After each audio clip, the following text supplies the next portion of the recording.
On this week's show, we're discussing a brand new Xbox console and potential multiple handhelds. Death Stranding 2 beaches itself a release date. Pokémon Go is for sale, is being sold, and PlayStation confirm a new AAA game in development with People Can Fly. All that and much, much more on this week's GamerGuild Podcast.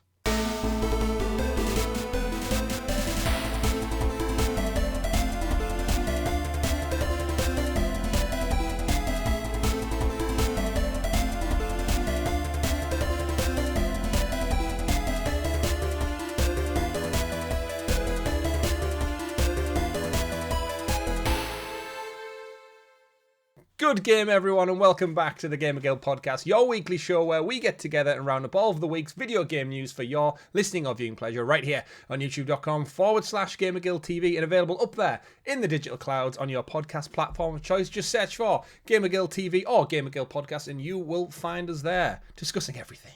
Your podcast players for the week are myself, Chris, at Arcane Rogue on social media, and my man of many pixels returning once again, Mr. Richie. Hello, everyone. Hello indeed, and welcome back, folks, because we do have another great show lined up for you all. But before we do get into all that, do not forget to like, subscribe, ring a ding that bell, so you are kept in the loop with all the great content we do here on the channel, like this very episode of the podcast, like our weekly live streams, our retro looks back, and all the other fun in between. We do have a merchandise store. Go check it out. Some wonderful items over there for you to go pick up and keep warm this spring, because apparently the weather can go from super hot to super cold on the flip of a coin this week. Yeah, it really has. It really does. Yeah, it really does. We checked out The Last of Us Part 2 as part of this week's live stream. We got another 3 hours in the bag with Abby and Lev. That's the part of the journey we're up to. And we'll talk more about that as we get into The Last of Us news and the Clickercast later in the show. But as always, we kickstart off every show with what we've been playing. And Richie, tell me about it. Ooh, which one would you like me to tell you about first? Because last week I did say I had started Indiana Jones, but hadn't really played enough yet to say much. I'd like you to start with the left-hand, right-hand game that we played before we went live. So hold up your left hand for the viewers right now.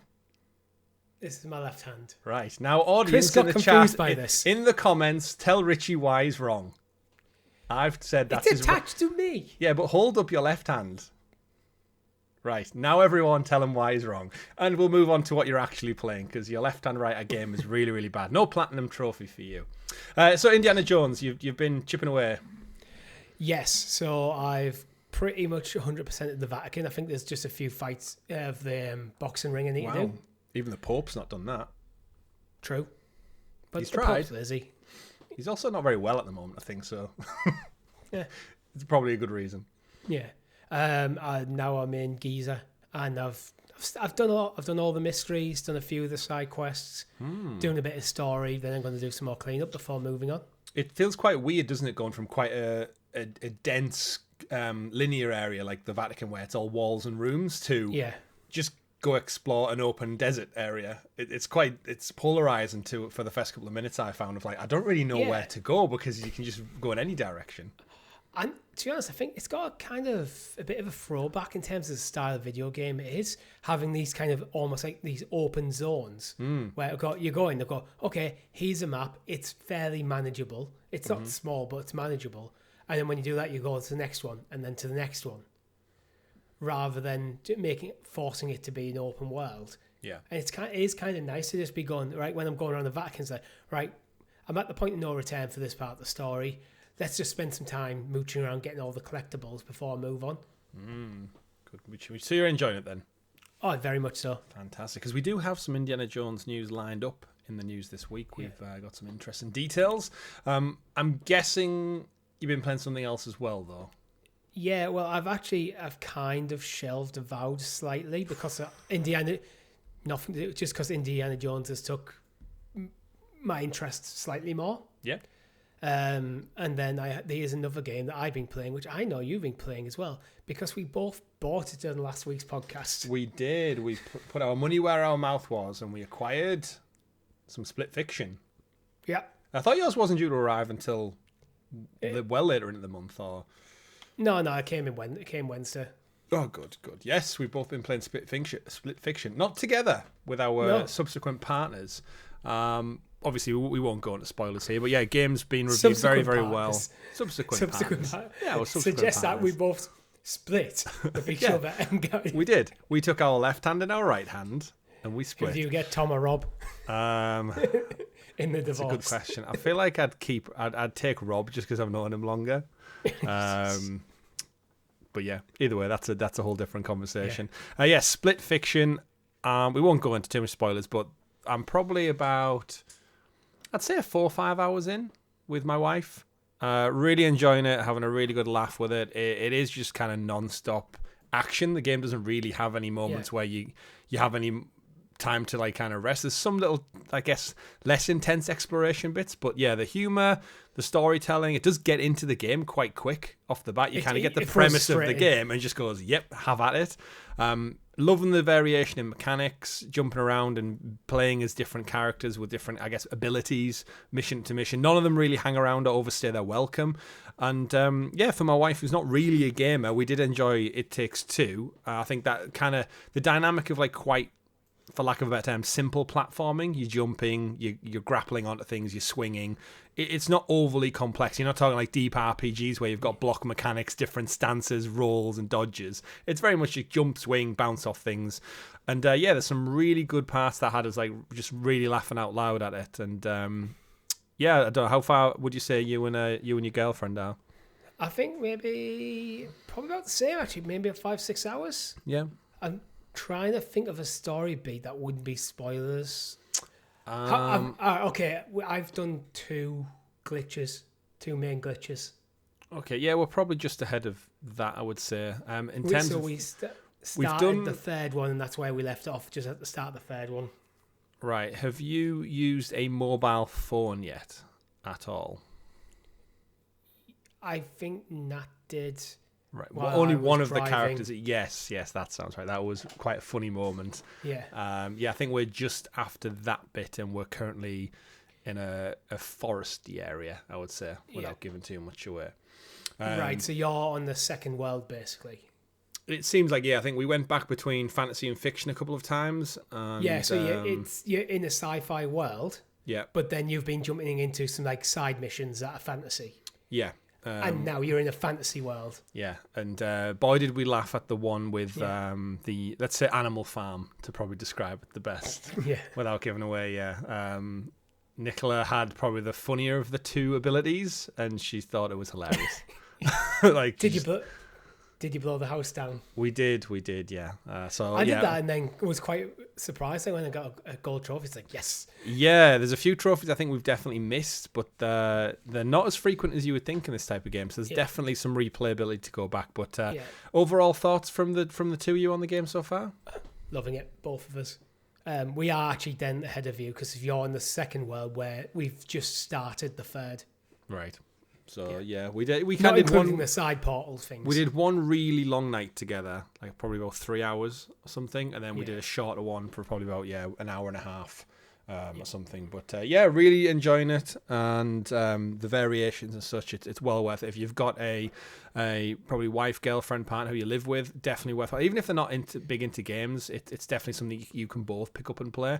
And if you've got siblings or anything, it's a really fun co-op. Again, I think couch co-op works best. I know you can do online with the friend pass, but I think to get the really most out of it, you have to be sat side by side. Yeah, like ideally sat side by side, if not at least on voice chat. Yeah, definitely. We were doing just every time we finished a mission or defeated a boss, it was like, high five, fist bump, like well done, like that good bit of banter back and forth. And you know what? If you don't have a wife or any kids to play with, and you don't have any friends, we have a Discord server. Mm-hmm. Someone there might be willing to play with you. Or you could steal someone. Don't kidnap people. Don't kidnap people, folks. It's bad. GamerGuildTV does not endorse kidnap, even if it is for the sake of playing video games. That's true. Well, we'll see.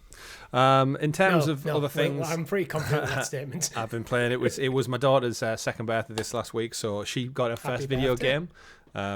We picked up Bluey the video game. It was on sale on Amazon for like £12 or something, and I thought, you know what? Quickly check the platinum trophy. Seems quite easy to get. We'll get to that one. She loves the TV show, so it seems like it's just almost like an interactive episode where it's up to 4 player. You play one of the characters from the main family, for those who are familiar with Bluey. Any parents out there. And you kind of just move around the house that they live in, a couple of different areas and zones, and interact and do things that are reminiscent from the episodes. So it doesn't seem like there's really much game to it, but for a 2-year-old, she likes sitting with my controllers and fiddling around with the sticks and pressing buttons. So why not? She was playing a little bit of Spyro the Dragon the other week, just because it was there. We put it on, and she was just running around, running into walls. Colourful. Not really. It's colourful, bright, and again, dragons are cute. So, well, some dragons are. The older ones are quite beastly and horrible, but. Yeah, she's on it. So first video game, first PlayStation game, and probably her first platinum trophy once Daddy chips away at it a little bit. So yeah, mixed bag of things been playing. I'm kind of keeping things quite low because Assassin's Creed Shadows launches this Tuesday.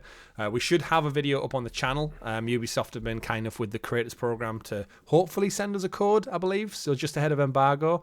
So we might have that and some content up Tuesday, even though the game doesn't launch until Thursday, I believe. So yeah, keep it locked to the channel so you're kept in the loop with that. And that is going to be my big game. I can foresee me talking about Assassin's Creed Shadows for probably the next month or so until some other titles drop, because we'll get into that. But Richie, we do have a busy show lined up for the folks out there with some big Xbox news, but we can't talk about it until you introduce us to the graciously gathered GamerGuild Gazette, aka the news. The news. And as always, folks, the news is brought to you by our wonderful guild heroes, the fantastic members of the channel who support us that extra little bit further. From as little as 99p, you get early access to this very show. You get early access to some of our other content, like the Clickercast Season 1, which was remastered and put up for you all, and stickers and badges next to your name in the live chat. Not only that, you support a small 2/4 person team bringing you content every single week for over 5 years now, and we like to think we do a good job of it. But yeah, dirty freeloaders out there, still not your friend. Still not your friend. I am. Well, you got half of us. That makes something. But as I said, Richie, I saw a couple of people comment last week saying, I'm a dirty freeloader. It's like, it's good that you can admit it. That's good for you. But of course, we joke, we digress. Just any of your content consumed by you across any channels is all the support we need to keep doing this amazing hobby. Right, Richie.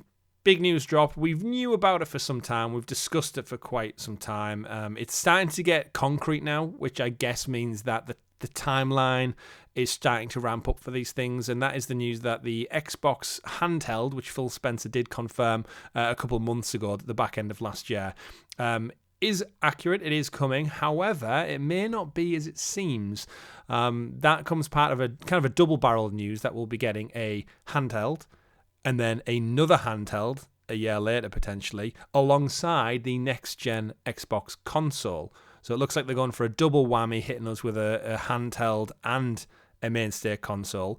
You've suspected for some time that the handheld may essentially phase out and replace the Series S in that lineup, where that would be your lesser hardware, and then the hardcore home device would be your big beefy dog that would do all the grunt work. And it seems to be that there's some truth in that now, because the report coming out is that the first Xbox handheld we're going to see should be revealed later this year, potentially for a 2026 launch. However, it's not going to be made by Xbox. It's going to be made by a partner, operating partner, in the form of Asus, who of course will know. Those from the cloud gaming background will know, because they put out the ROG Ally not too long ago. Very successful, smaller device. Reporting from Windows Central, Jez Corden, famous for his Microsoft news and such, of course, said the handheld device could end up being around the £500 to £600 mark. It actually says dollars, but it's usually equivalent across the pond, and that could release anytime soon. He does advise to take the information with a grain of salt, as obviously things leading up to it could affect dates and prices. Big thing at the moment, I'd mess, is Donald Trump fucking around with all the import-export taxes of the entire planet. Could have some big implications on video game hardware. But yeah, Richie, I'll hand it over to you. We've got very little details in terms of specifications and stuff, but we are familiar with the ROG Ally and a bunch of other things that have launched, especially like things like the Steam Deck. Where are you sitting on this one? Do you think it's the right move to launch with a second party device first, and then eventually go all in yourself the year after? I don't know, to be honest. Because you want one of these, right? You want an Xbox handheld, but do you want an official one or an unofficial one? Well, I ideally want an official one. If they want to do a second party deal, so Asus make it, but it is fully Xbox branded, that's fine. Mm-hmm. I don't like that price range. Yeah, it's a lot higher than I anticipated. But it's in line with Steam Deck, right? So for me, that is the higher end of the SKU, but this is the problem. It is in line with Steam Deck. Yeah. So you might as well get a Steam Deck. Well, I guess this is my point. I'm after something like the PlayStation Portal, which comes in at a significantly lower price point, but is more clear in its functionality. Yeah, so digging deeper into the layers of this, the rumours are that there might be two SKUs of it. One that'll be somewhere in the middle price point, and one that'll be a little bit higher. Kind of make a little bit of an ongoing back and forth between all of these handhelds that are now on the market. The other piece that's been dug out is that it looks like it's going to run essentially on Windows, but it is going to have functionality for the Steam Store and GOG and a bunch of other online platforms, like potentially Epic.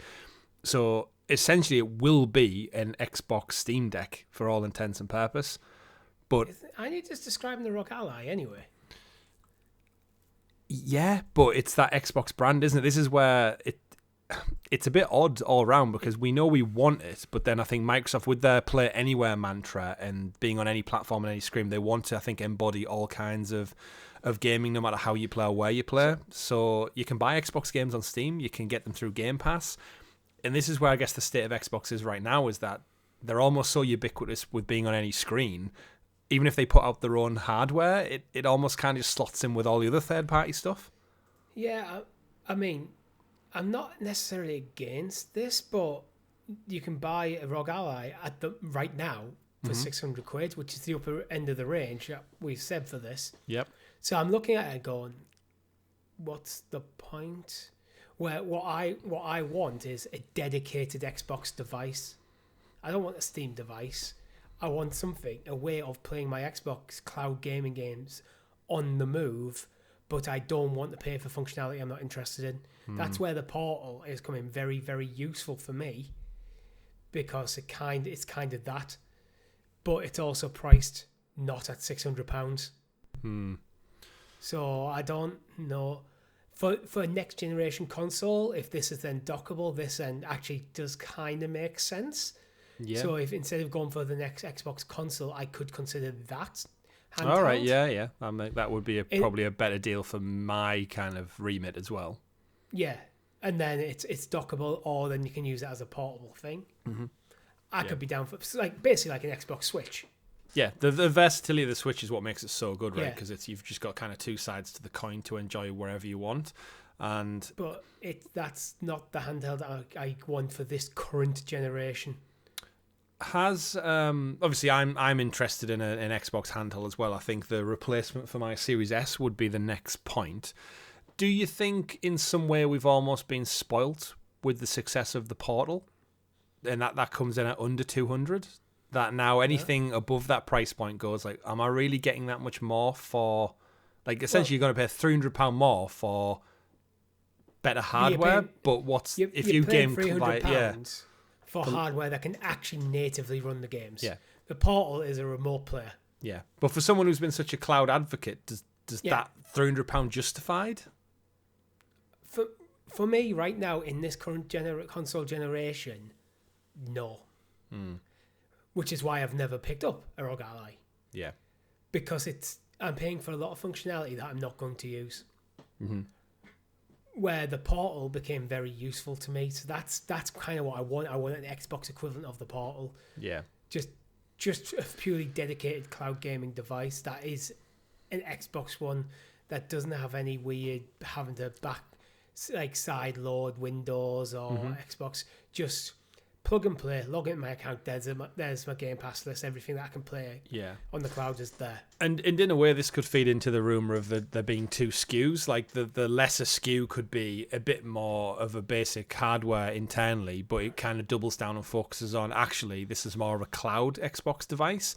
If you want native, decent quality, the more expensive model is there with, as you said, the better SSD, the better graphics card and stuff built in. But it's interesting to think that it's going to be almost like the waters being tested by Asus, and then seemingly in 2027, Xbox are going ahead with the next generation of consoles earlier than the competition. We say earlier, but the Nintendo Switch 2 kind of skews all of the timeline of things. Earlier than we would expect traditionally. It'll be probably, 7 or so years by the time 2027 comes around, just over. So for them to do a double hit of here's our next console, and also here is a handheld, a dedicated handheld that's Xbox branded, not made by third party, second party, whatever it's referred to. What do you set on that timeline of things then? Are you happy to hold off and see what Xbox's official one looks like? I think I'll have to see closer at the time, to be honest, because we're getting into the territory where the next Xbox might be due. Mm-hmm. So do I want to buy a current generation expensive handheld late in the generation, or do I wait to see what next generation's offering is? Well, that's what they're saying. So 2027 will be a new console and a handheld at the same time, like side by side. So this is where I think the next launch of Xbox hardware is going to be a new home console to replace the X and S, and then a handheld to replace the S at the same time. So you can pick and choose your choice of playing Xbox. I think I'd wait for that decision then. Yeah. Because it's only 1 year. It's only 1 year extra. Mm-hmm. Xbox are usually being pretty good at keeping games compatible with previous hardware. Mm-hmm.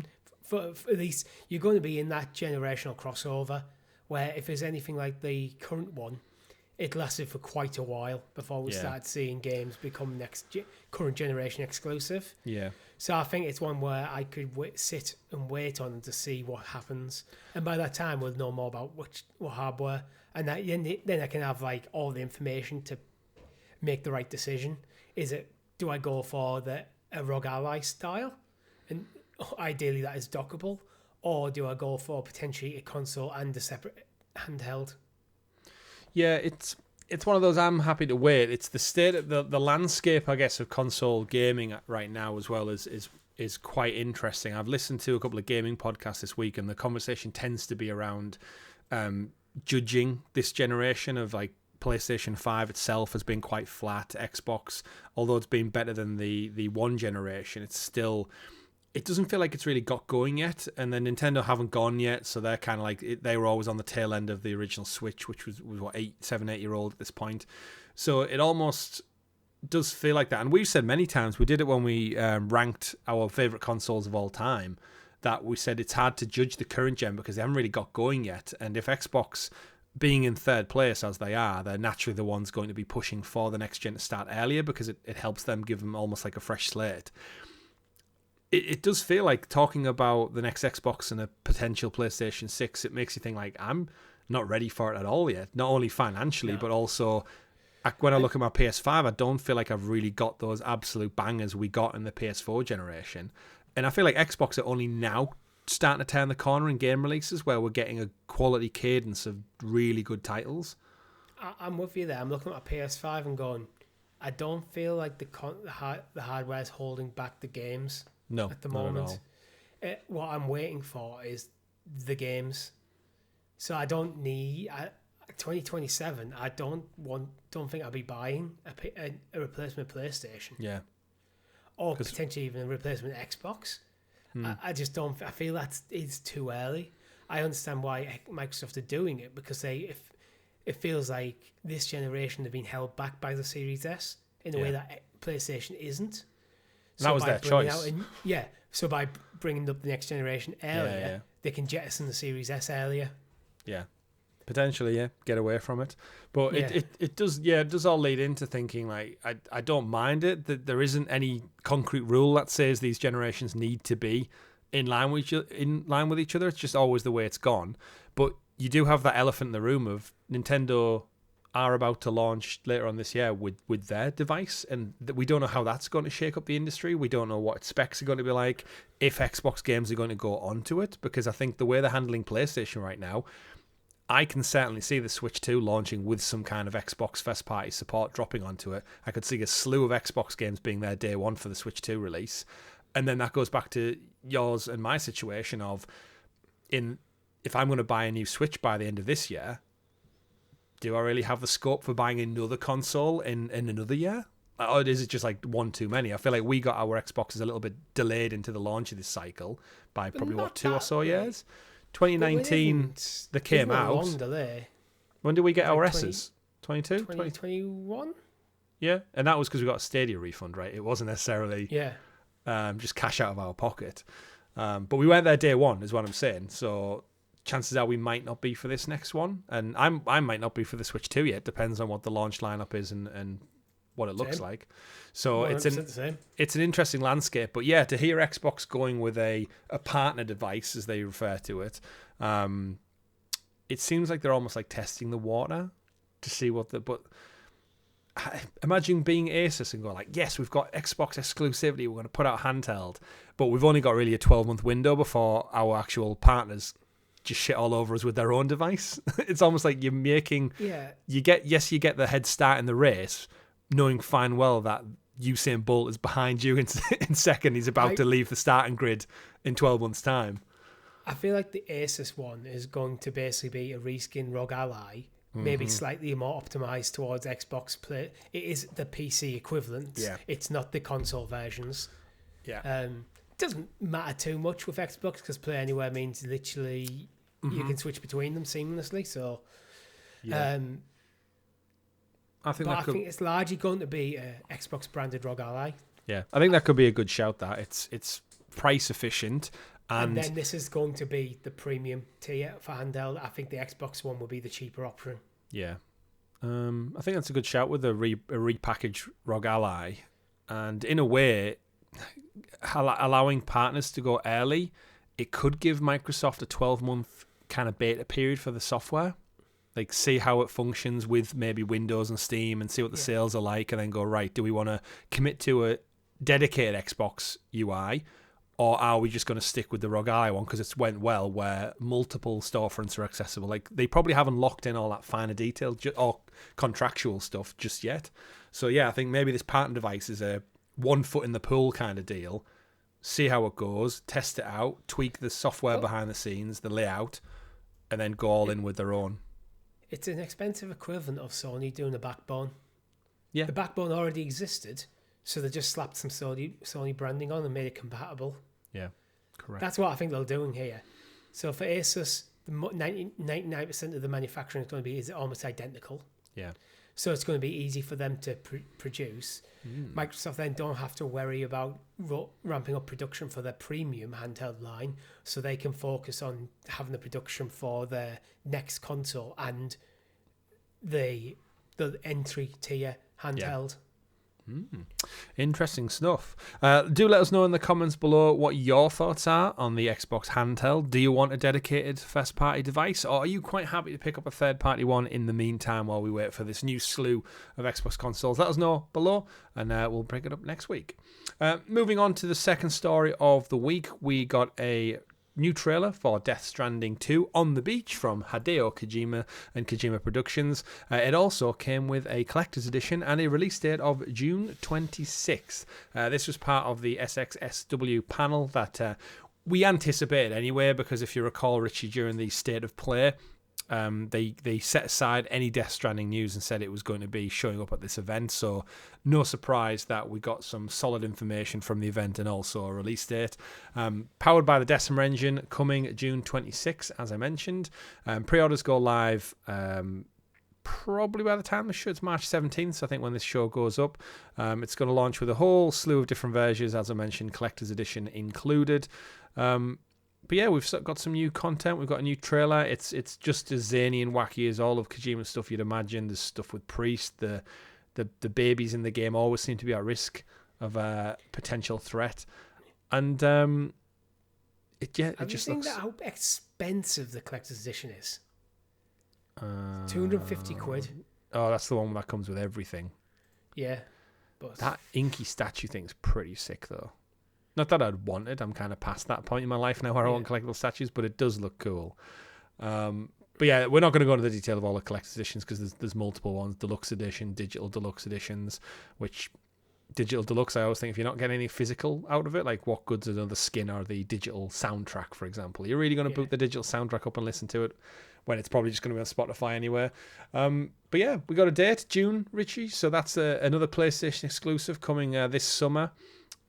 Where are you at with Death Stranding? It's one that I'm always like curious to go back and check out, and then at the same time, I just don't think it's such crazy Kojima stuff. It's more like I feel like I'd rather just watch all the cutscenes as like a movie. Yeah, I think the first one was to try to sell it entirely on the fact that the game was made by Hideo Kojima. Oh, absolutely. And quite frankly, I thought the trailers made the game look boring. Now, there's clearly something in there because some people love the game. I just don't really see it. My interest is minimal, to be honest. Yeah. It's sold well. Yeah. But I don't know. I just have no interest. I remember on the release of the first Death Stranding, it felt like it was getting marketed for its release for like 2 years constantly. Yeah. And by the time the game came out, I was just sick of hearing about it.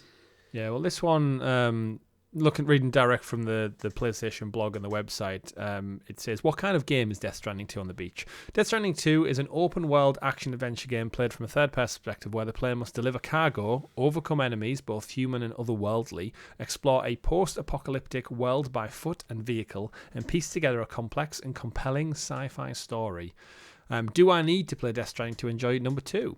There is no requirement to have played Death Stranding 1 prior to starting number 2. However, familiarity with the first game in its original guise or director's cut release will help players relate to the gameplay, story, and characters of the sequel. So there's the other risk I think that I'm at, where I really wouldn't want to play the second one until I've checked out the first. And that I'm like that with most games, let alone such a rich story-driven one with such deep characters that Kojima's well known for.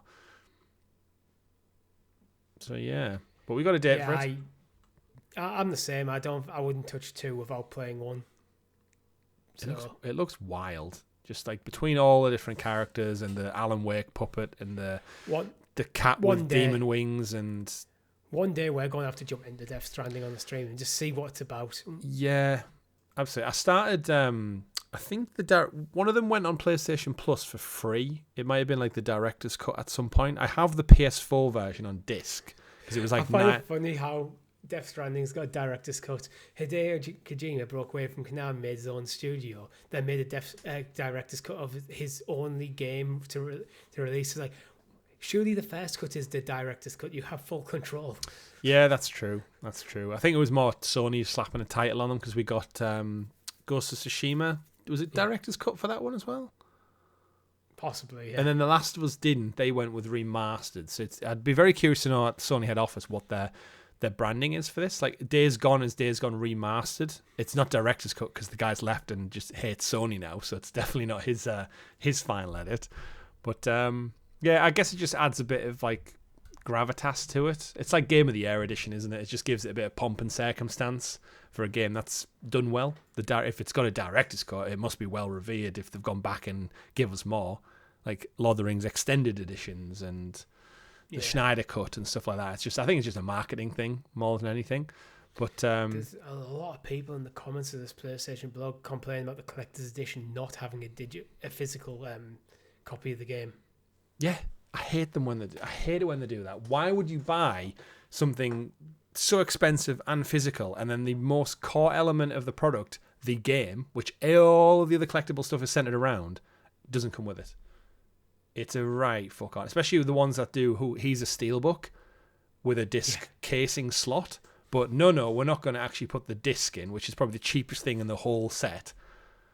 Yeah, it's mad, and I know why some of them do it because Ubisoft used to do it, where because a lot of the collector's edition stuff is kind of just globalized, it's sold everywhere. The disc is kind of like put in last minute with a bunch of the reading material, which comes in every language. Like I think some of my Ubisoft ones came with about 4 booklets inside in French, Spanish, English, and you kind of just pick and choose the version, I guess, that's fitting for your country. Yeah. But it's a big disservice expecting someone to pay that much money and not give them the actual game. It's like, come on. If they're going to pay that much for this product, the least you can do. They're clearly some of your biggest fans, if not the biggest fans, if they're buying that much money worth. Just give them the game. Come on. I think nowadays, the counterpoint to that is nowadays basically the disc is largely useless anyway, because most of the game will still probably need to be downloaded. True, but if you're a collector, the chances of the percentage of people buying collectors' statues and stuff and figurines, that disc on your shelf, alongside the statue that you've just paid £200 freaking quid for. Absolutely. So Death Stranding 2 coming this June. Philly Boots, or go play the number one now, because you've probably got about the right time frame to go deliver those mails. Speaking of delivering things, Richie, moving on to story number 3. We got a nice new story drop just before we went live, so we managed to snag this one at the time of recording on Friday night. People Can Fly, famed for Outriders. We played it here on the channel. We actually both really enjoyed it. And People Can Fly, the devs who were known in the past for support work on the Gears of War series as well, in line with Epic. And more recently, if you recall, Richie, they agreed a partnership with Microsoft to go back on Project Maverick, which turned out to be co-developing Gears of War E-Day. So they've actually since gone after Outriders back to their roots, supporting work on the upcoming Gears of War AAA game from Microsoft and Xbox. However, this week they've announced they're also into an agreement with Sony Interactive Entertainment regarding the production of a prototype of a new game, codenamed Project Delta, based on an intellectual property belonging to the Sony Interactive Entertainment company. The developer is going to cooperate on production on a work-for-hire model, meaning that People Can Fly will work as developer on behalf of Sony, the publisher, and in return receive an annual agreed amount from Sony Interactive Entertainment. Work on the game's prototype will be divided into stages. According to People Can Fly, the scope and provisions of the agreement do not differ substantially from the previous ones that they entered into on a normal type of project. So, Richie, it looks like they're doing Gears of War on one hand, and they're also going to be making something for PlayStation. It does say Sony IP. I'm torn now between whether it means an existing game IP, or because it's so heavily leaning into Sony Interactive Entertainment, is it potentially some Sony movie properties?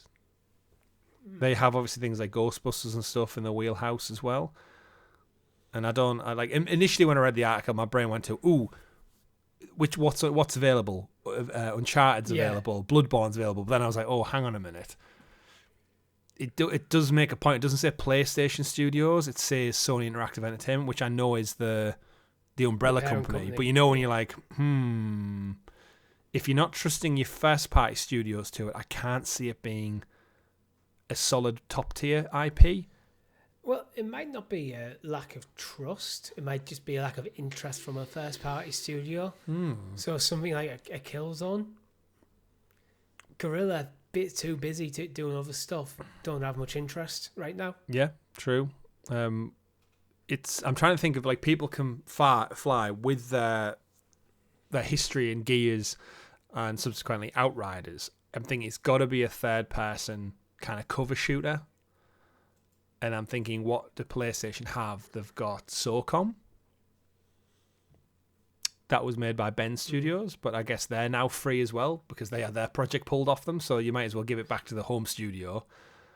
But yeah, it's a curious one. They haven't really given any deals. Project Delta just doesn't give anything away. Uncharted is actually kind of third-person cover shooter. But I don't feel like they wouldn't trust Uncharted with an outside party.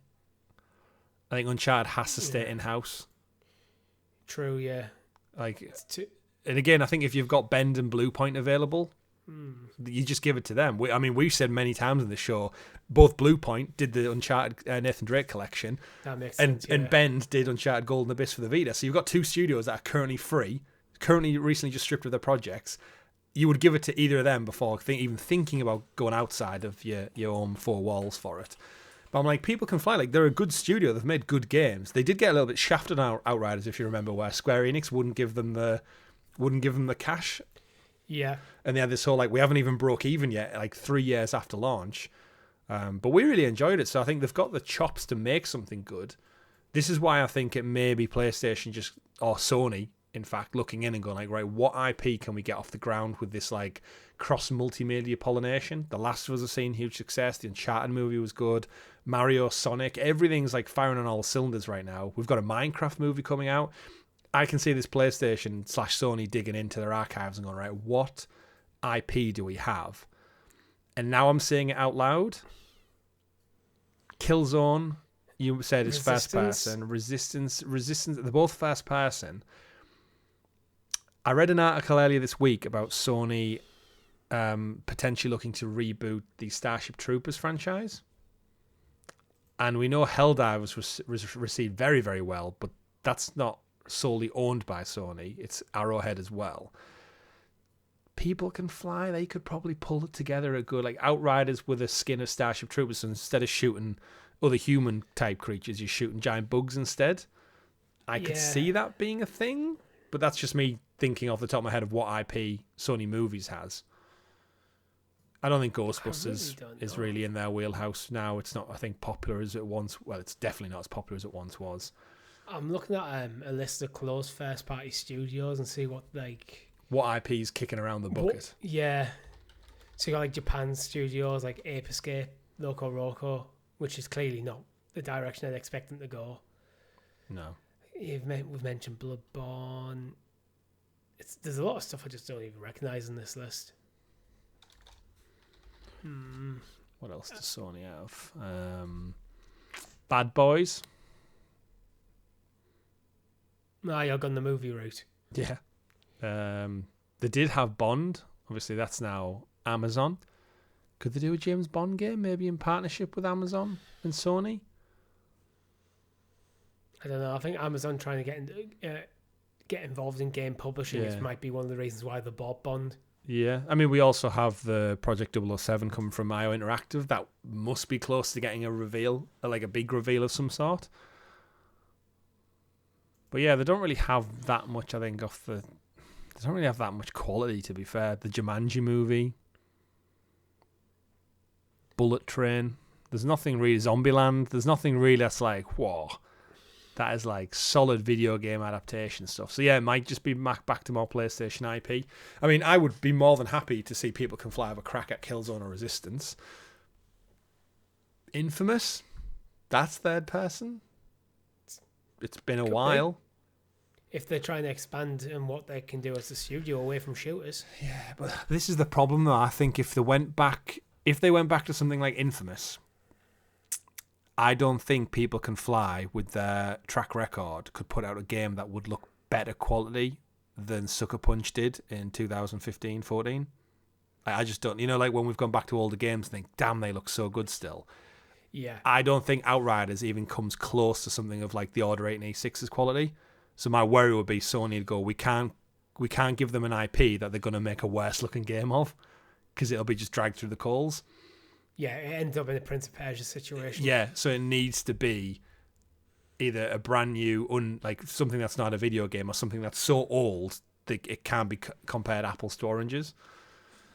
Yeah, I'm scratching my head. Yeah, I mean, until again, this news literally just dropped tonight via Gamatsu, so there'll probably be more come out of it. I'm sure a couple of insiders over the next couple of days will probably have like inside scoops of we've heard they're working on this. But until then, let us know in the comments, folks, down below. We love some engagement in the comments. Your thoughts are as good as ours on this one. What IP do you think People Can Fly could be working on? Let us know. MLB The Show. Yes, the game. Yeah. But speaking of working on games, Richie, we got some news this week, and it's kind of almost like no surprise. The Lego games are starting to come in-house. We've just mentioned there about Sony going out of house to bring games. We covered 2 weeks ago WB Games and the entire shit show that's going on over there, and what closing studios. We lost Monolith. We know TT Games have traditionally worked on Lego games for like the last 20 years with mixed responses. Their last one being the Skywalker Saga collection. Sold incredibly well. We know they're working on a game behind the scenes now, which is yet to be revealed. Rumoured to be a Harry Potter collection. Which, again, no surprise. Hogwarts Legacy is huge. Harry Potter continues to be huge. Probably a collection of all previous games, but refreshed similar to the Skywalker Saga. And in and amongst all that, though, Lego are now starting to look inside. We had Lego Horizon, so that we know they're willing to now work with other studios that aren't TT Games to put out Lego. We've seen Lego Fortnite, which is now dubbed Lego Fortnite Odyssey. It's got like a little bit of a rebrand since we last played it on the channel, Richie. But it looks like they're bringing things in-house. So after TT pumped them out, it looks like that era of Lego games is largely over. Lego are going to go in-house with their own studio. So do you think this means we see more Lego games? Or, I mean, they don't have any studios. So the article doesn't really explain whether they're looking... It says they're looking at investments for the future. But they don't really state whether that means starting their own studios or maybe doing a Marvel route and just outsourcing their IP to other studios. But Lego really don't own their IP. They're kind of like they rely on other companies giving them IP. Yeah, true. I think part of the white want to get away from is they've been quite close to WB, I'd say, in recent times. 100%. Which is a problem, I think, because WB seem to be just all over the place at best at the moment. And that's been the case now for probably about the last 10 years. Mm-hmm. They go up for sale, they're not up for sale, they're going to do this, they're going to do that, they keep changing their mind. They're shutting down studios after games didn't perform when the studios didn't want to make the game, were forced into making that game. It's just been an absolute mess. Yeah. I think Lego might be looking at it, and yes, and while they don't necessarily own their IP, they tend to partner up with other IP. By moving in-house, it gives them a bit more control to protect the Lego part of their branding. So they can still do partner stuff. Yeah. So I think like Lego Horizon, you could still see like other things like Lego Horizon. We got Lego 2K as well, right? The racing one. Yeah, they might just be wanting to bring as much back in-house as they possibly can. Yeah. Just to protect themselves. Yeah, in the Eurogamer article, it's the Lego head of Lego, Niels Christensen, basically says that we want to focus on video game experiences created by our own teams following years of partnerships with outside companies. Now, my worry there would be Lego they don't have an in-house studio. If they were to maybe acquire TT Games from Warner Brother, who are clearly happy to sell and shut down studios, I could see that as a really good starting point. Lego Horizon seemingly didn't sell well. I don't know anyone who really spoke about Lego 2K Racing. I know the Lego Fortnite games do really, really well, but that's just kind of because it's part of this amorphous blob that is Fortnite, and I think anything attached to it does well regardless, just because of the pure fan base. I don't really know what I'd like to see, because I'm a big fan of the TT Lego games, and they've got a formula that kind of does work, and it doesn't need tweaking that much. And if anything, the more recent tweaks, I know my girlfriend, big Lego game fan, and some of the more recent games that TT Games have made, putting Lego Horizon aside because that was a different studio, they messed with the formula, and she said it made them worse.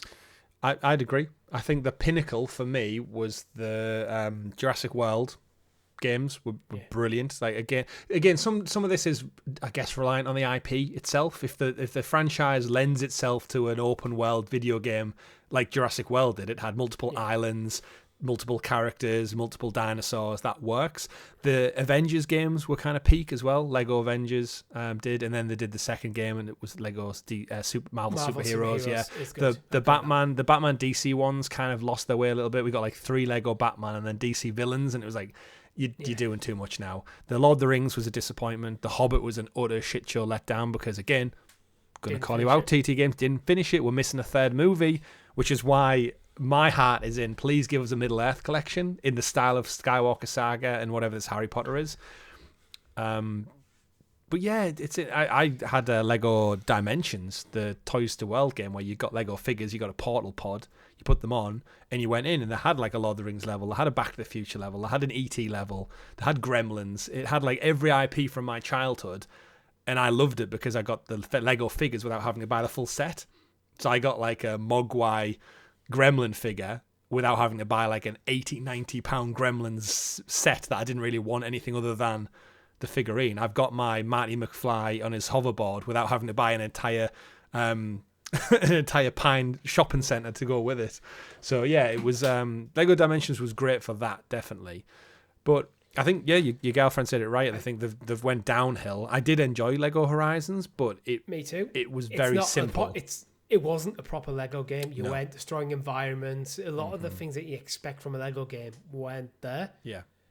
And I think some of the there was like 4 main biomes, and some of the areas were just reused to death. I enjoyed it to the point where I technically kind of got the platinum twice, because I got the platinum playing with my girlfriend, and then got it on my own following that. It was a bit of a grind at the end as well. Yeah, but what I figured, this, if you're playing Lego Horizon, this is a trick for you. Turn on the second controller and just forget about it. Double XP. Top tip. I played through it. I played through on my own with a second player, and just an extra controller sat next to me. Crafty. because it levels up both characters at the same time. But if there's only one, Yeah. you only get the same amount of experience per There you go. character. Double bricks. So I guess we'll know more on the Lego games in the future. I'm curious to see what the next TT game is. I hope it's not the end for them because it's another British studio like Monolith. So I'd hate to see another place shut down. Lego might be building their own studios, but there might be a lot of people who've worked at things like TT Games jump ship. Mm-hmm. So you might get a spiritual successor to TT Games in-house at Lego. Yeah. Which could actually make it stronger. But yeah, it's certainly interesting because if they don't have the studios and they don't have their IP, as good as Lego is, you almost wonder, like, well, what do you actually have? Because if you don't have, like, they don't own Marvel, they don't own Batman, they don't own Lord of the Rings, there's nothing they have. They just have, like, Lego City Undercover and Bionicle. Lego. But they are Lego. Ninjagos. They do have a lot of pull. Yeah, no, but no one's really playing the Ninjago game, are they? They are, yeah, true. But they are Lego, and everyone is interested in partnering up with them. That's true. Nobody hates Lego. It prints money. Mm-hmm. Little brick money. And for any Americans listening out there, it's Lego, not Legos. Yeah. Just want to get that out there. Legolas. Legolas. Moving on, you and Tom covered this a couple of weeks back, but Pokemon Go developer Niantic has confirmed that they are selling their gaming division to Scopely, which is part of the Saudi-backed PIF fund. They previously picked up Monopoly Go. I don't know if you knew that. So that like their big money maker for Scopely is Monopoly Go at the moment. Niantic has confirmed that they're going to sell out for $3.5 billion. This was reported last month, but it's kind of been locked in now. The sale includes Niantic's entire third-party game business, which includes Monster Hunter Now and Pikmin Bloom. So they've got a couple of games. If you remember, they've actually had in the past, they had the Jurassic World... what was it called? They had a Jurassic World game. They had a Ghostbusters game. They had a Harry Potter game. Wizards Unite or something like that it was called. They basically tried to recreate the Pokemon Go formula 10 times over with every IP. It just didn't. And Pokemon Go is the only real one that stuck. I think Monster Hunter Now is quite revered, all things said and done. But Pokemon Go, by far the biggest in terms of longevity and scale. It's passed over 100 million players now. It was definitely a global movement.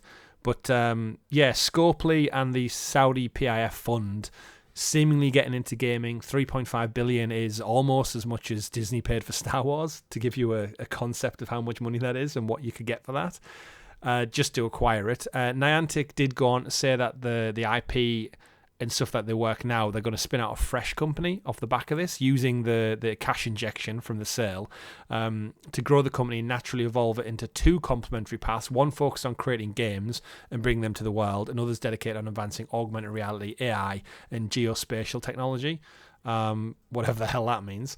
But yeah, Niantic just selling up. There's a lot of fanfare out there or further talking about things like Pokemon Go is going to go downhill now. They're worried it's going to become massively microtransactions, similar to Monopoly Go is. Obviously, there's no necessary changes right now. The teams are seemingly going to stay the same, bar probably a few of leadership who get shifted around. But yeah, it's one of them. We don't really get into the politics of it all, but the Saudi PIF fund, obviously digging into pretty much every arm of Western society now. We know firsthand about it with football, and now they're doing it with gaming. The company Scopely was renamed, I think about half a year or so ago, to almost rebrand it and make it look more Western. Like Scopely just sounds like, it does sound just like a Western studio conglomerate or something to do with tech, like a startup company. However, they've just dropped $3.5 billion. You play Pokemon Go, Richie? Not much. No, you have played Pokemon Go, sorry, in the past. Where do we sit on like its valuation? $3.5 billion. What do you think on Scopely getting into the world this way? And if you were a fan of the game still, would you be worried about its future? Pokemon and Nintendo usually have such a good grasp on their own property. It seems quite odd to see it be sold. Not that it's directly Nintendo, but it's proxy to them. Yeah, I think the Pokemon brand is so curated by Nintendo. I think that they wouldn't be able to make any significant changes to the formula without Nintendo giving the approval. However, Nintendo are a weird company and do love money. Yep, don't we all? So it's hard to know. I would be worried if I was a massive Pokemon Go fan, especially with Monopoly Go being what it is.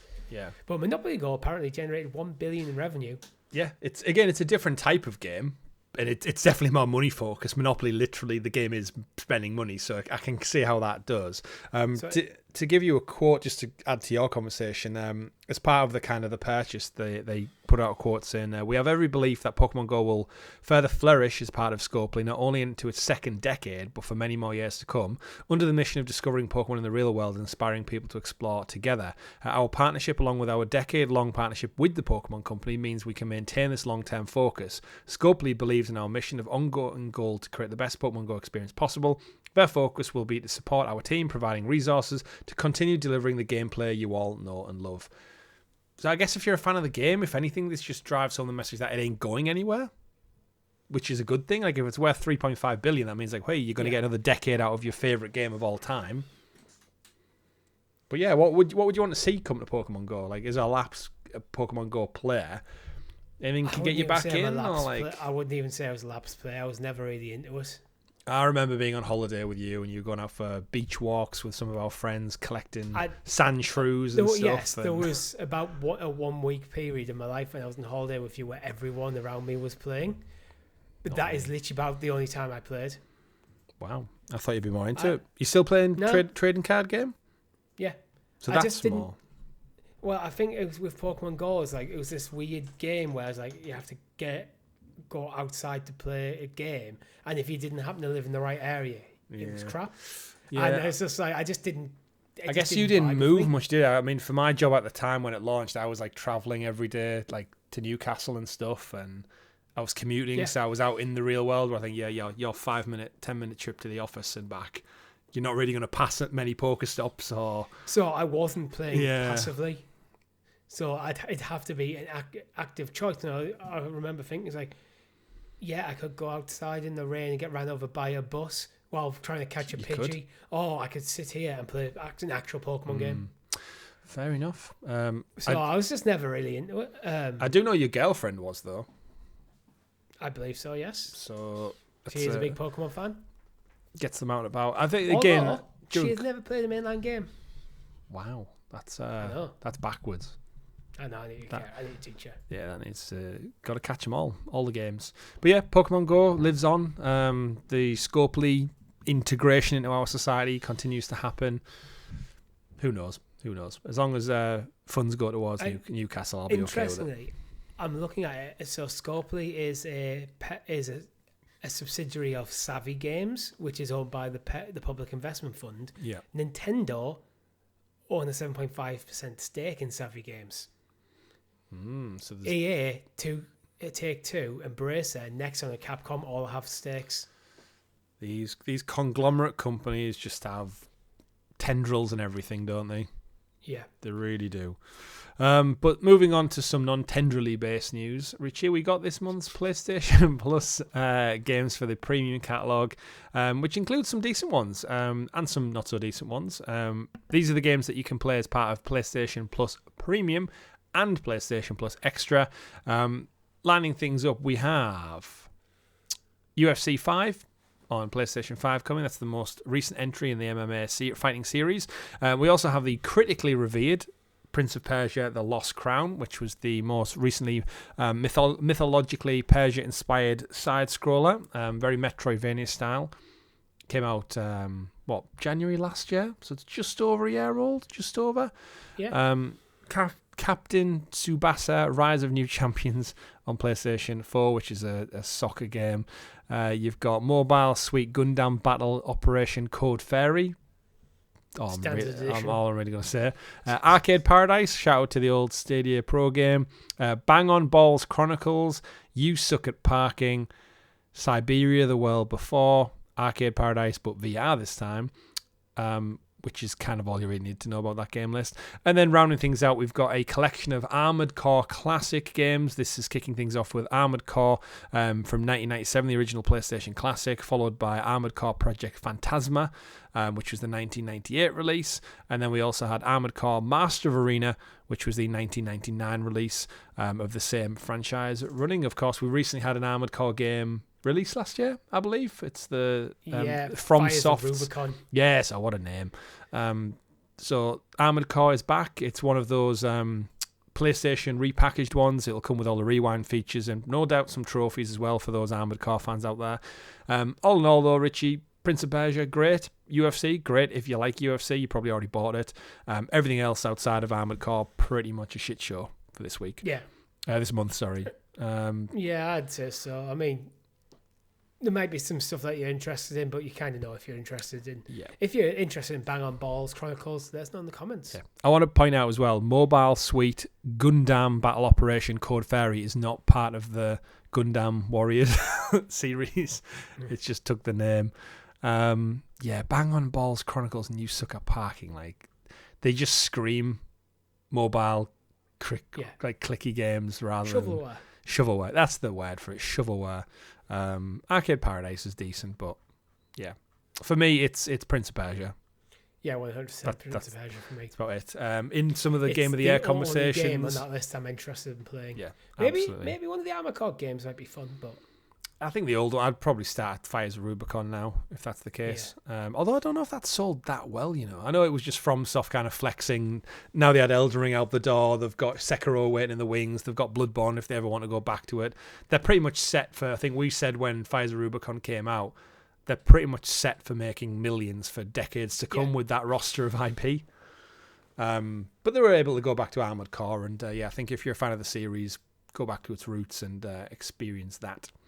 Speaking of going back to its roots, we got news that Space Marine 3 is actively in development as they continue to work on Space Marine 2's online support.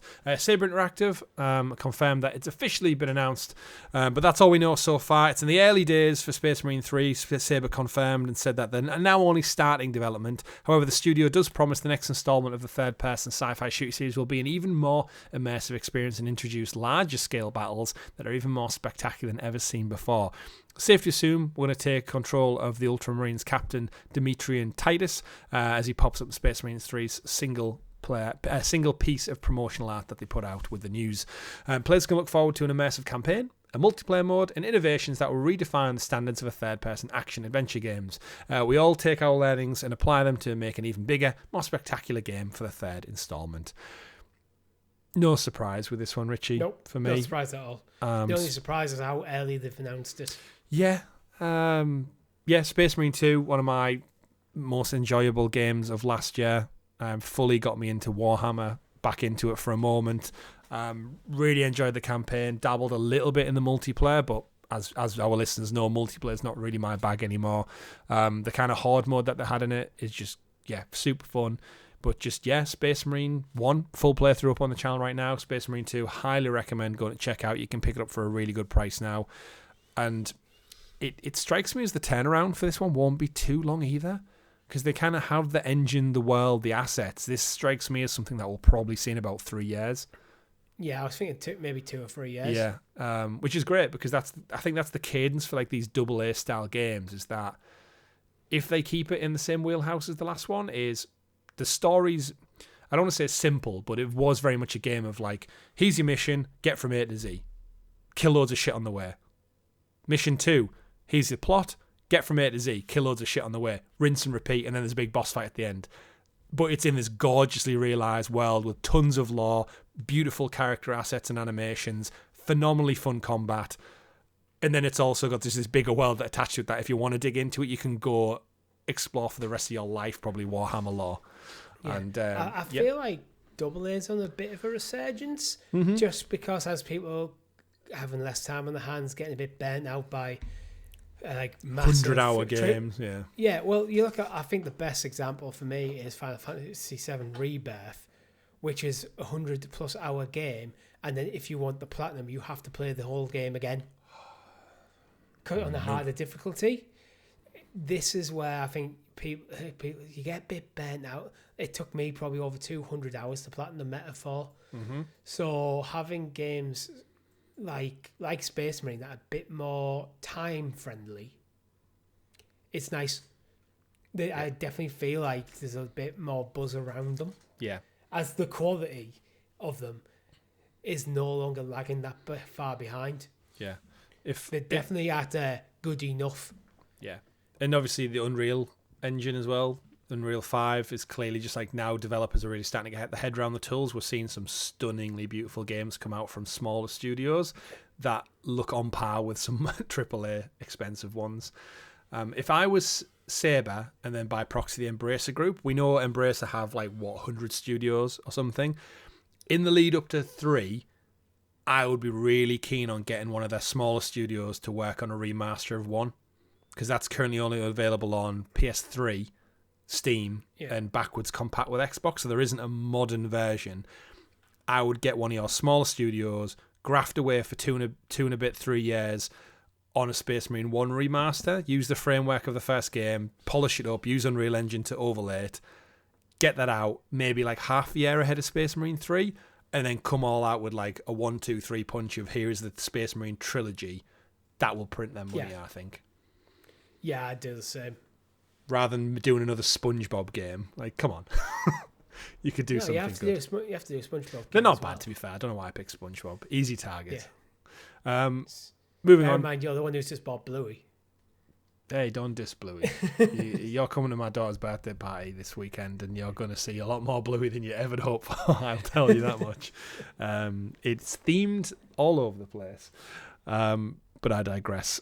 Speaking of hitting targets, our next story of the week is the whipping Indiana Jones. The Great Circle has been ESRB rated for PlayStation 5, which suspects a release date is imminent. So imminent, Richie, that all the leaks point to a release date.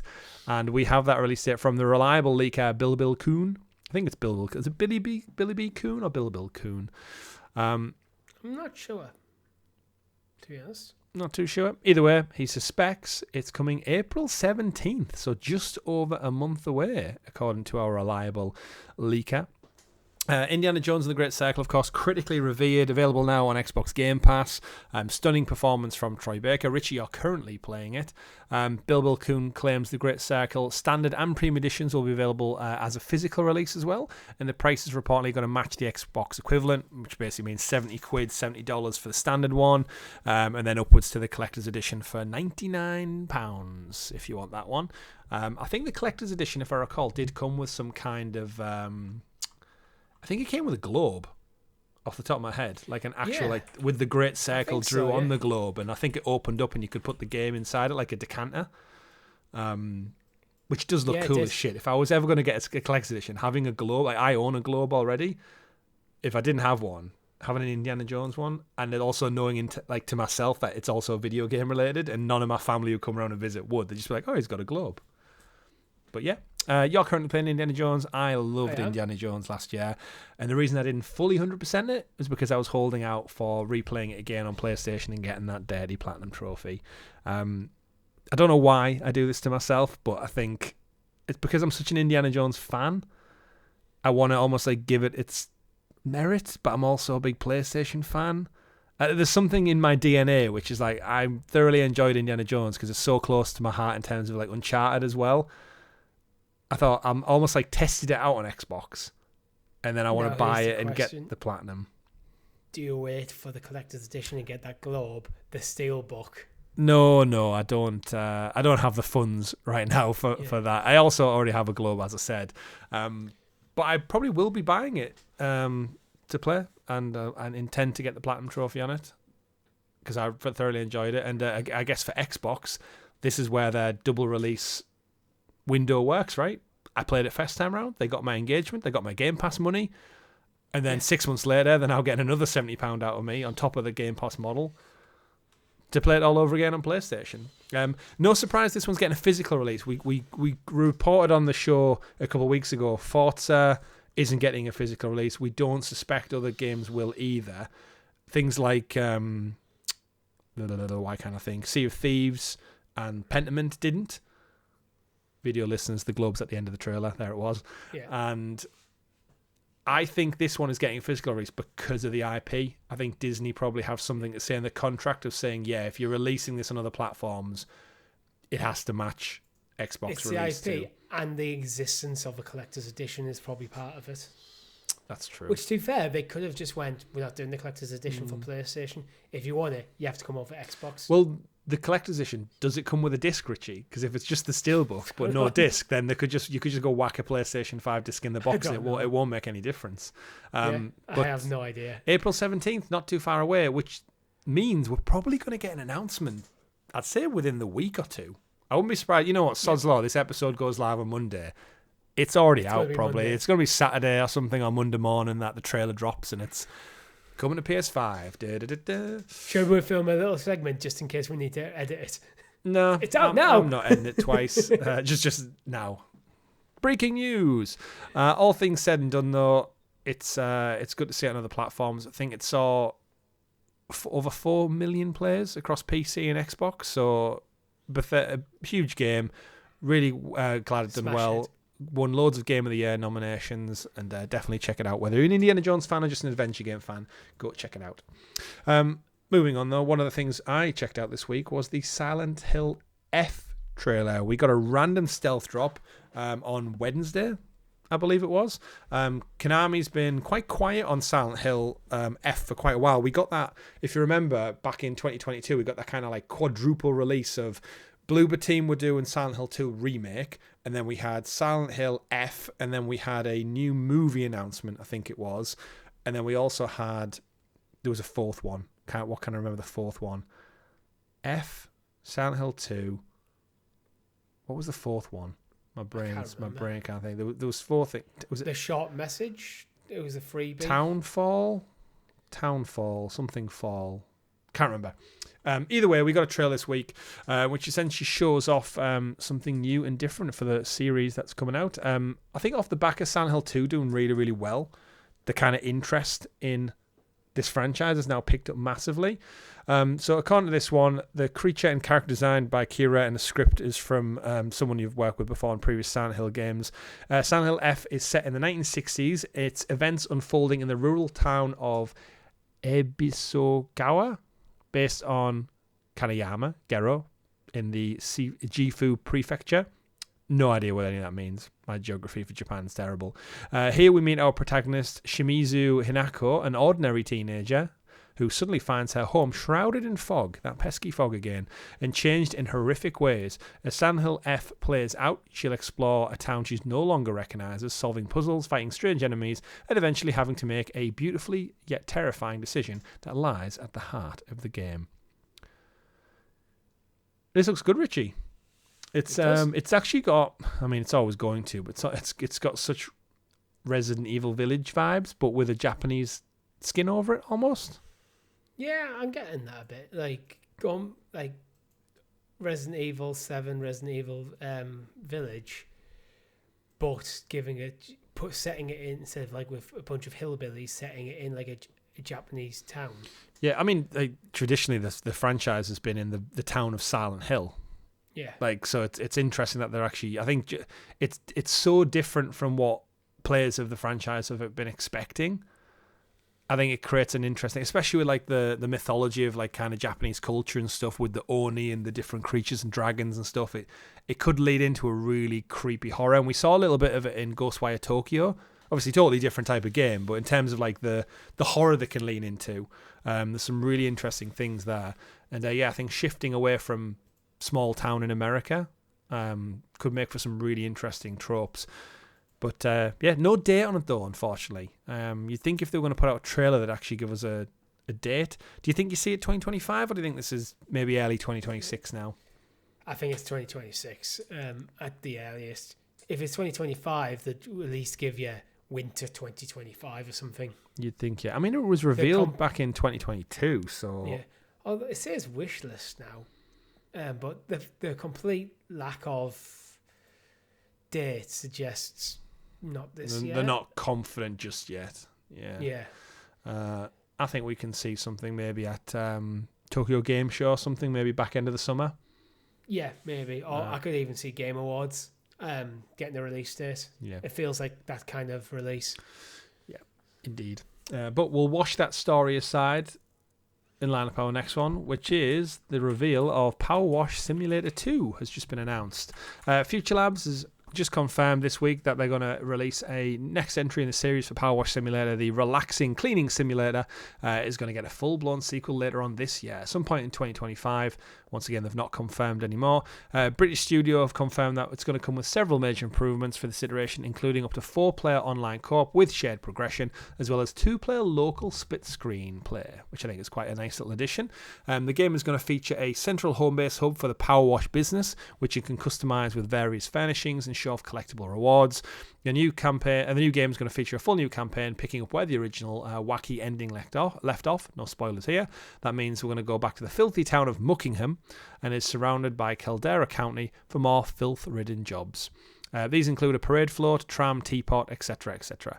No plans for a VR version just yet, but stick more on that. Future Lab says more than 70 million players have played the original game and experienced its relaxing gameplay and a dopamine-inducing pings when sections of the game are complete. We can't wait for more, reads Eurogamer.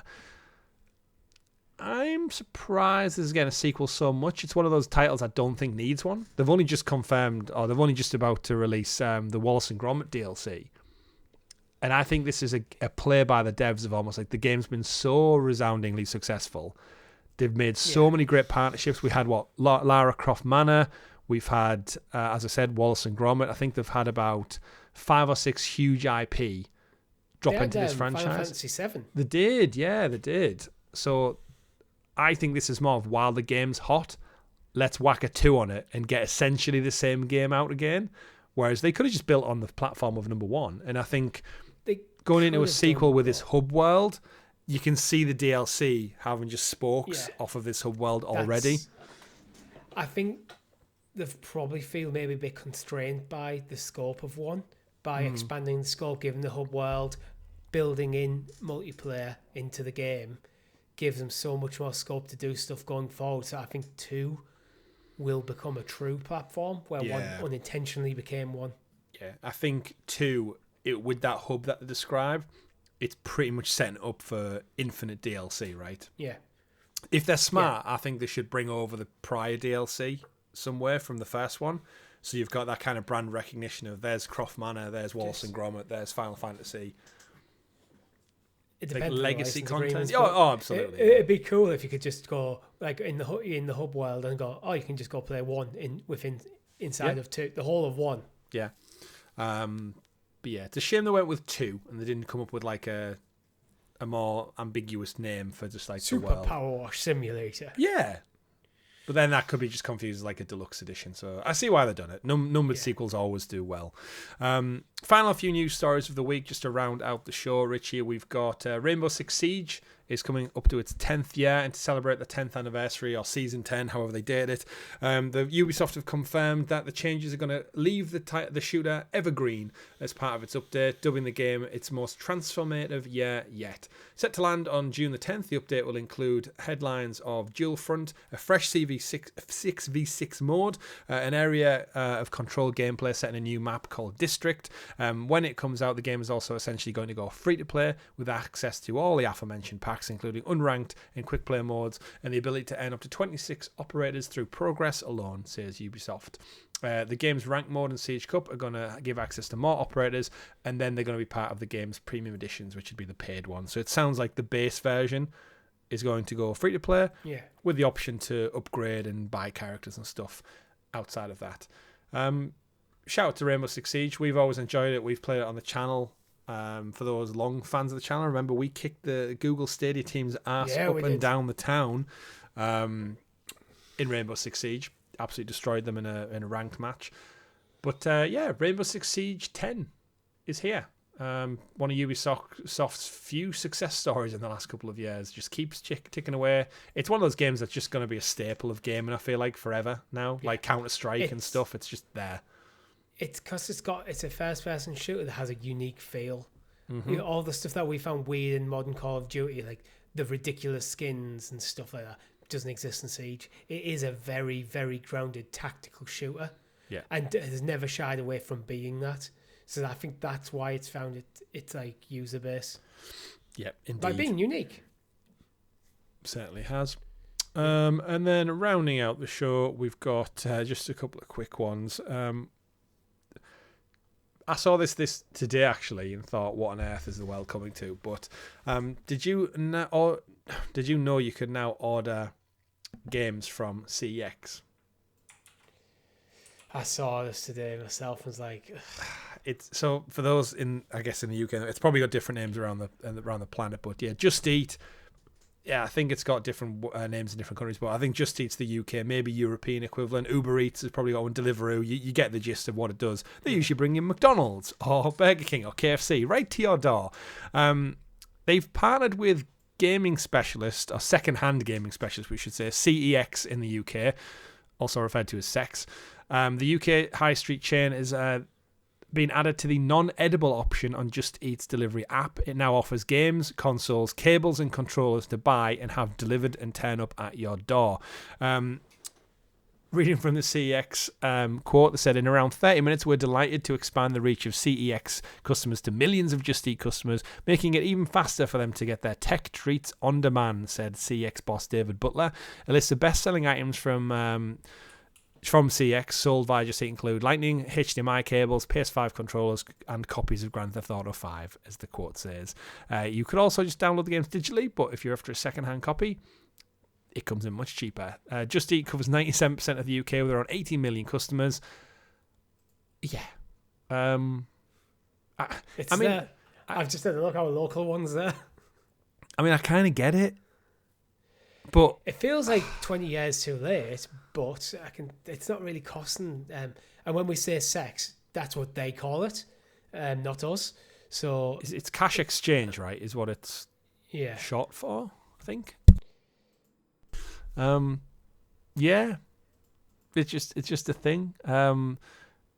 I hope they have strict rules around like cross contamination, because some of the stuff CEX sell it's got like that gamer gunk on it, like just like the packaging, the cases has just got like, I don't know. You know what I mean? When you pick up like a used pre-owned box and it's like the casing's got some kind of grease on it, or it's just not new. It's definitely this. It's a second-hand stink that's on a lot of stuff, and then they're going to go put that into their bags on their little motorbikes and stuff and whatever vehicles they got, and then come to your front door and go, "There's your CEX delivery." And then the next customer gets their food put in there as well. I hope there's like some delineation between the way the packaging deliver these things, but at the end of the day, I don't think Just Eat are necessarily known for their quality or their compliance assurance necessarily. We've had a few problems, I think, recently of just like deliveries and stuff. Don't even get me started. Yeah. The worst thing I hate about Just Eat is to avoid deliveries being late, they just change the delivery time. On your app, you go, oh, this is the time it's due. Then they'll just change that without anything, and then go, it wasn't late. It's like, yeah, it was.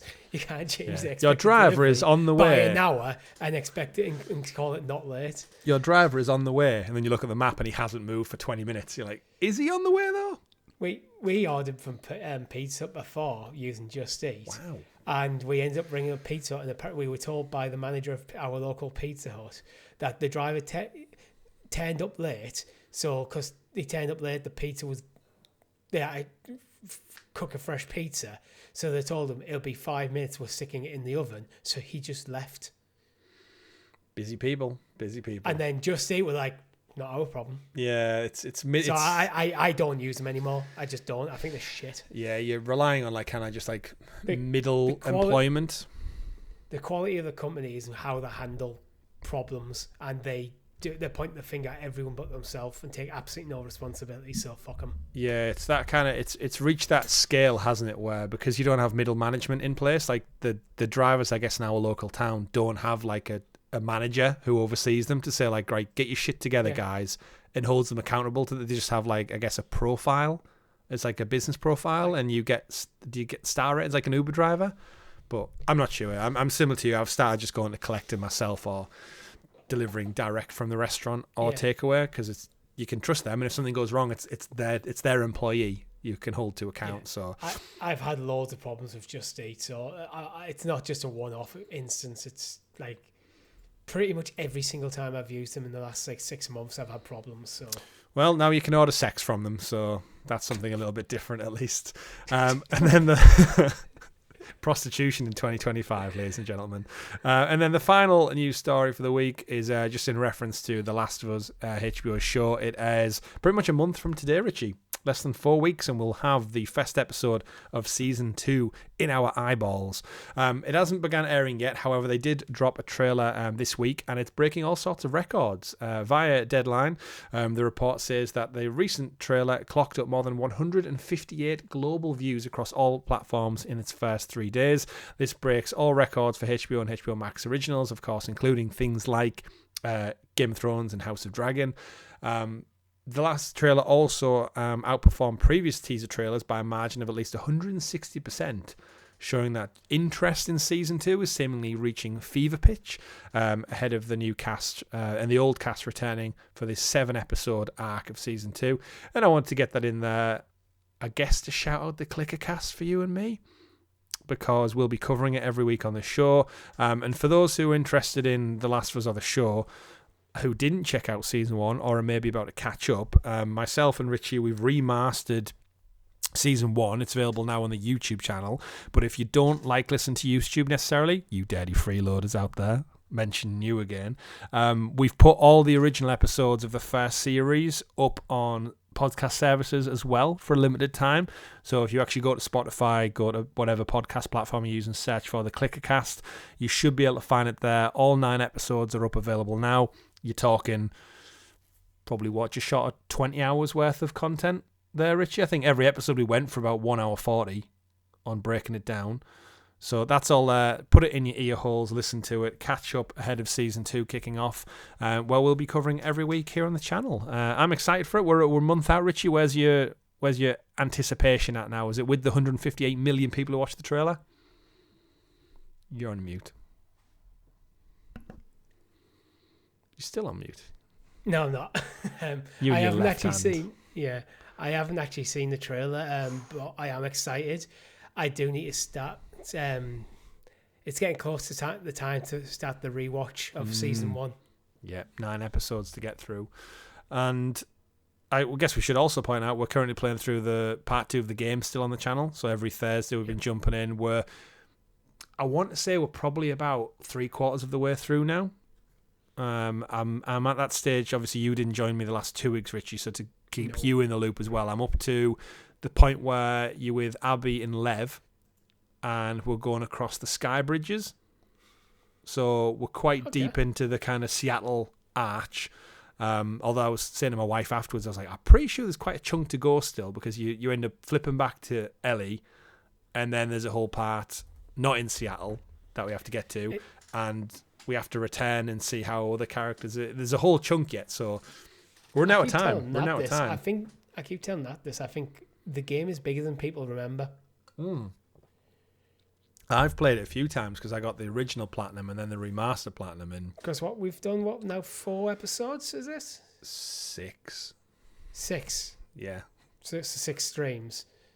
Okay, yeah. So we should be getting close to the end. Which is, I mean, again, where I'm at, from what I know off the top of my head, I'm like, there's still quite a chunk to go, but it might be really condensed from, and my memory might just be a little bit warped by it. But we'll get into that. We'll tune in. There won't be a Last of Us stream this week, as I mentioned, because we've got Assassin's Creed Shadows coming out. And Richie, you're going to go back and check out maybe something retro style. It's been a while. I am. I've decided what I'm going to play. Cool. So I put a poll in Discord, I put a poll on the YouTube channel as well, actually. And I've settled on Pokemon Blue. Ooh, classic. Nice, I like it. So I'm probably going to run it as an ongoing series, similar to The Legend of Zelda, where occasionally when you're away and there's nothing we want to showcase, I will jump in and stream the next episode. Nice. So give me about 2 years to finish the game. And the rest. A little bit longer than The Last of Us is Pokemon Blue. But yeah, look forward to that one on the channel. Again, make sure you like, subscribe, ring that bell so you are kept in the loop with all of that type of content. Otherwise, you will miss out. You will miss out, unfortunately. But yes, thank you to everyone who's tuned in for this week's show. Don't forget to go and explore the rest of our great content. That's been it for this week. But we round out every show, Richie, as I've just remembered by looking at this day in video game history. We're recording on March 14th. Anything stand out for you this day? Pokemon Heart Gold and Soul Silver. Oh, if only it was blue. That would have been like perfect synergy and timing. Perfect, yeah. Let's have a look. What have we got for me? Need for Speed Underground Rivals, 20 years ago. That's the PSP release. That's why I remember that one. Shout out to Daxter on the PSP as well. 2006, that was 19 years ago. The only one to shout that out because I got the platinum for it last autumn. We got a year ago today, we got the Star Wars Battlefront Classic Collection, which is the shit show remaster release that came out with so many bugs it annoyed everybody. If you remember that, as if that was a year ago already. Yeah. PlayStation 2, 24 years ago, landed the first ever Pro Evolution Soccer. How that one's fallen from grace, right? Remember that when that actively competed with FIFA? Yeah, there was a point where it was just... Some people actually claim, I think Pro Evo was meant to be the better game, but EA had the licensing. Yeah, it's always how it went. I think that's about it. Even just skipping ahead a couple of days. 10 years ago, Battlefield Hardline. That was one of the popular entries in the series. I think Hardline was one of the ones when, remember when 2042 came out? People were saying that people were playing Battlefield 1 and Hardline, more concurrent players than due release. Yeah. So it's clearly standing the test of time a little bit, in and amongst other things. But a couple of good releases this time, but nothing great and amazingly stand out. But that does bring an end to this week's episode of the GamerGuild Podcast, episode 83, and if you count them, episode 454 in total here on the channel. Thank you very much for tuning in, everyone. We'll see you next time. My name's been Chris.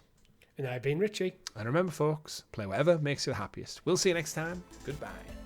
Bye.